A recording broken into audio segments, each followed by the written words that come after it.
Ale oni koukají dopředu a on zepředu přiběh. Takže koukám dopředu, nekoukám na zem, nekoukám jenom dopředu.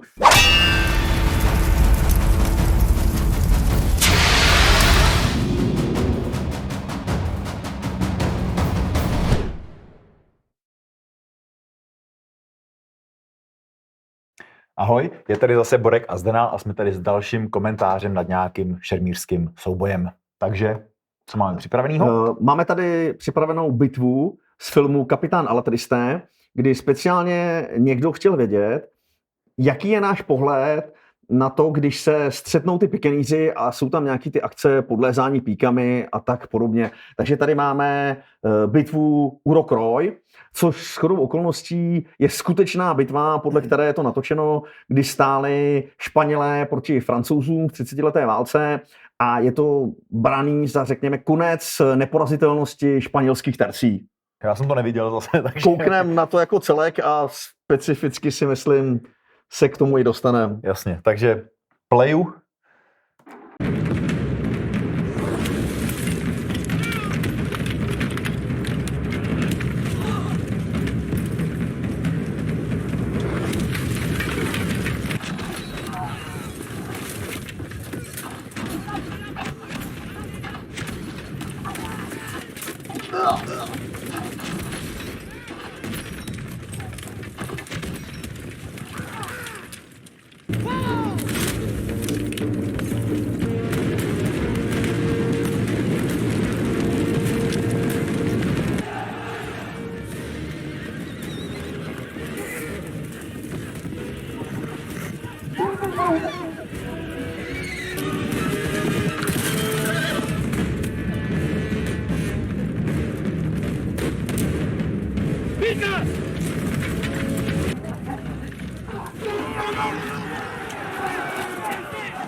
Já skoro mám pocit, že tady není co hodnotit, protože tady žádný šerm není.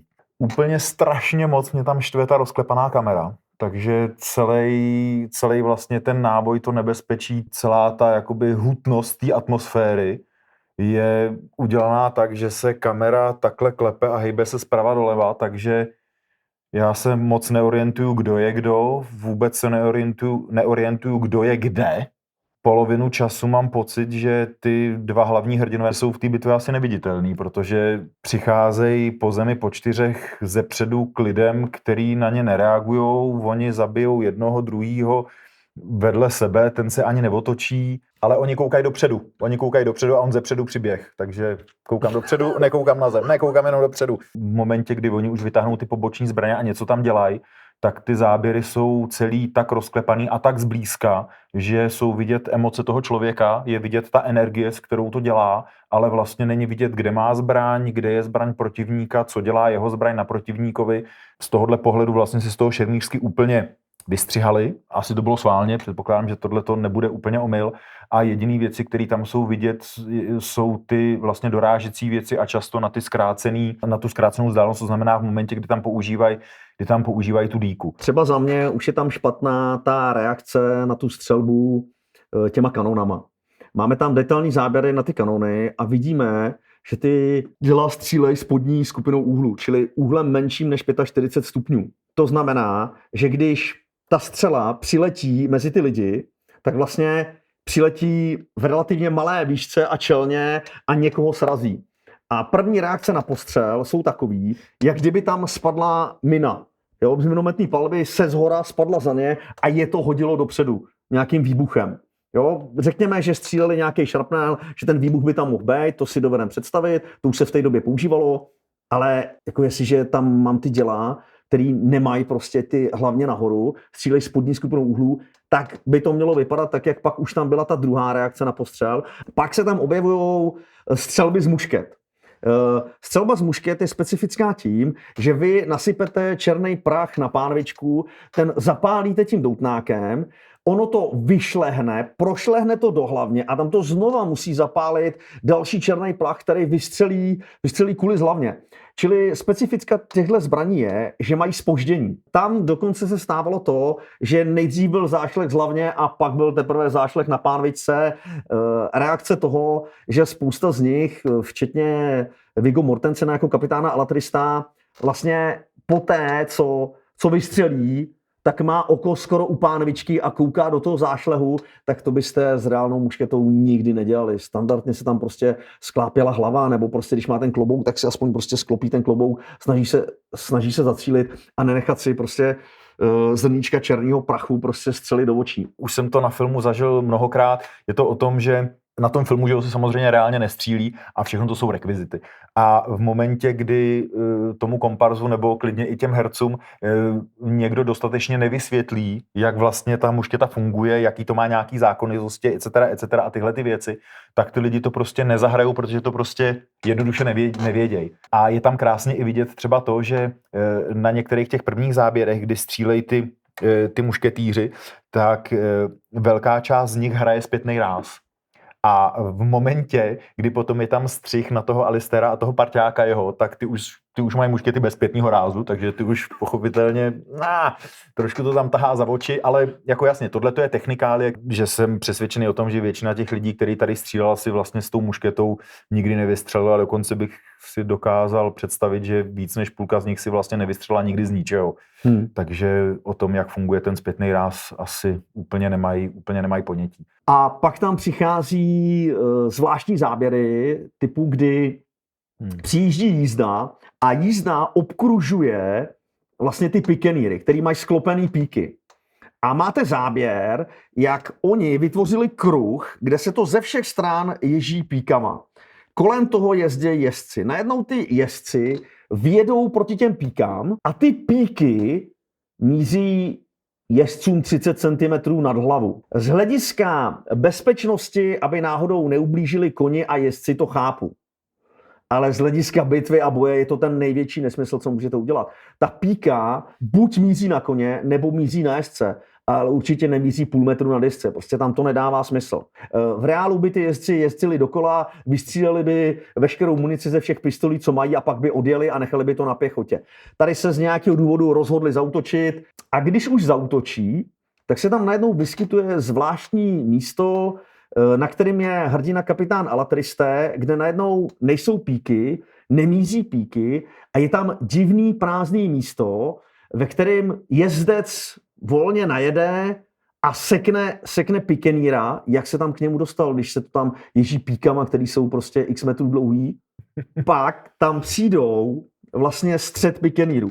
Pikeníři se střetnou a přichází asi ta nejhorší věc, co se tam může objevit. My jsme takhle s Borkem pikeníři a ne, že se snažím Borka píchnout tou píkou. Já tu píku dám na půlku a tady si s nima někde v půlce šermujem jak dva šulini. A následně vyběhnou nějaký experti a podbíhají tyhle píky. Já když tady mám tu šulinskou píku, tak ji takhle sklopím, udělám pích a je potom podbíhači. Hrdina tady stojí uprostřed hromady pík. Tady vidíme, jak prostě ty hroty jsou od něj kousek. 30 cm, ty nepřátelský píky jsou před ním. Stačí udělat pích a bylo by po něm. Jsou tam píky, které jsou hrotem před ním a hrotem za ním.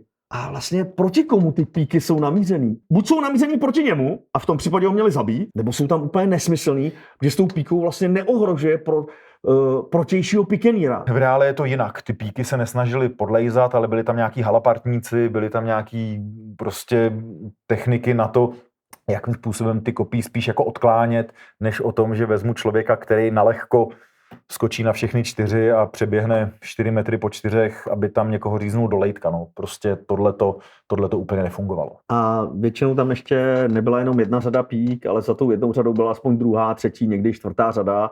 a tím pádem pak je tohle mnohem stížený a ty řady jsou tam vlastně ze 2 důvodů.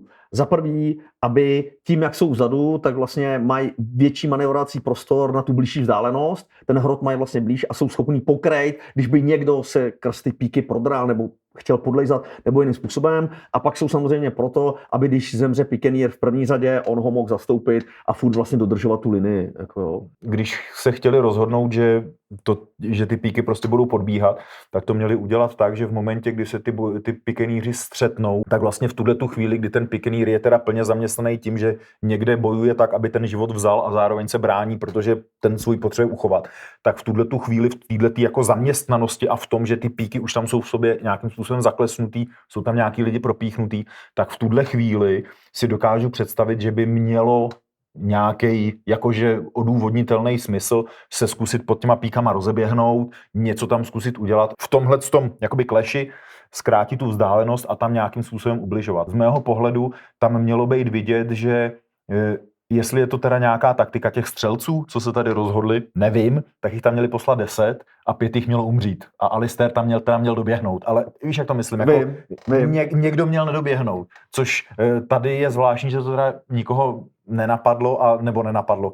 A to, že on vlastně stojí pod těma píkama a před ním jsou ty hroty těch nepřátel, to je prostě, to se tam stát nějak nemělo. No. Z ničeho nic, z té skrumáže, kde mám 2 jednotky, jedna víceméně obklíčená, proti ní je skrumáž pikeníru, oni se do sebe zaklesli, tak najednou se tam utvořil prostor 6x6 metrů, kde si Alatristé a jeho kámoši šermujou s pár vybranýma lidma a všichni kolem zase bojujou těma píkama tak. A jsou natěsno. Ale to je právě to, co jsem říkal, že oni jsou prostě neviditelní. V jednu chvíli je tam dokonce vidět, jak oni šermujou a za nima stojí někdo s píkama a s halapartama, který míří směrem k ním a zcela je ignorujou. No, to tam... Jo, jako teď zrovna tady, tam vzadu je pán, tady tam celou dobu stojí, opírá se o píku, čeká, až si Alatristé očermuje svůj souboj, aby na ně mohl umřít. Jako, to je ten, co na něj věří. To je ten, co na něm umře. Jako, jo, tak to už jsem si všiml předtím, jak tam tak divně stojí a čumí. Říkám, proč tam tak stojí a čumí? Protože čeká, až Alatristé očermuje. Jo? Tady zase nevíme, jaká byla jakoby představa, že nějakého toho choreografa, který tohle to dělal, ale zase tady by stačilo málo. Kdybychom tam viděli jeden záběr na to, jak se bortí ta linie těch jedněch pikenýrů a běží nebo prostě proniká do ní ta druhá linie. To znamená, kdybychom fyzicky viděli zborcení té armády a nablízko už, že bychom viděli, jak ty lidi zahazují ty píky, tahají ty poboční zbraně a prostě začíná se to řešit. Byl by to jeden záběr, který by trval 3 vteřiny, a bylo by to opodstatněný, no. Ale jako tím, že tam tohleto nevidíme, tak vlastně nevíme, proč tady najednou ten prostor je, proč není. Ta falanga, která tam je, prostě ta tercie, která tam je, tak to je pasivní útvar. To je věc, která se není schopná jako udělat výpad. A stejně ty jezdci, který jezdí okolo nich s těma pistolema, tak 2 narazí na píku. Tak to se jim asi splašil kůň nebo neuměli řídit. Pokud tam chtěli udělat vlastně pády s jezdcema a s koňma, tak ho prostě měl někdo zastřelit tou mušketou a on by tam spadnul. To znamená, jako to akčno tam mohli dostat jakoby nějak logičtějš, než tak, že jsem jezdec, střílím do terci a narazím do kopí. No já bych tady šalamounsky, to já osobně za sebe hodnotil tak, že bych to nehodnotil, protože tady se prostě nešermuje. Z mého pohledu. Takže jestli to natočili tak, aby to vzbuzovalo nějaké emoce, tak samozřejmě jejich volba a u někoho to nějaké emoce určitě vzbudí, ale já, co na to koukám tím technickým okem, tak vlastně pro mě tam toho moc není. Dobře, já si teda myslím, že je to jakože fakt slabý, je to nejslabší bitva, co jsme viděli. Jsou to nesmysly, ale když se na to dívá člověk takovým jako romantickým okem, tak tomu dokáže uvěřit. Takže jako je to slabý, ale ty 3 z 10 bych tomu jako dal klidně.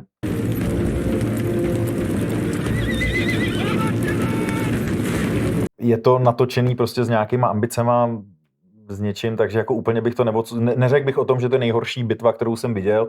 To ne, myslím si, že jako bitva, že to vlastně je takový průměrný, ale vyloženě, už jsem to tady říkal, mě tam štve ta rozklepaná kamera, prostě nevidím nic, nevím, nedokážu se v tom orientovat. Nic. Děkujeme, že jste nás sledovali. Pište, co se vám na tom líbí, pište, co se vám na tom nelíbí, pište nám nějaký filmy, nějaký souboje, bitvy, na který bychom se měli podívat, jaký bychom měli rozebrat.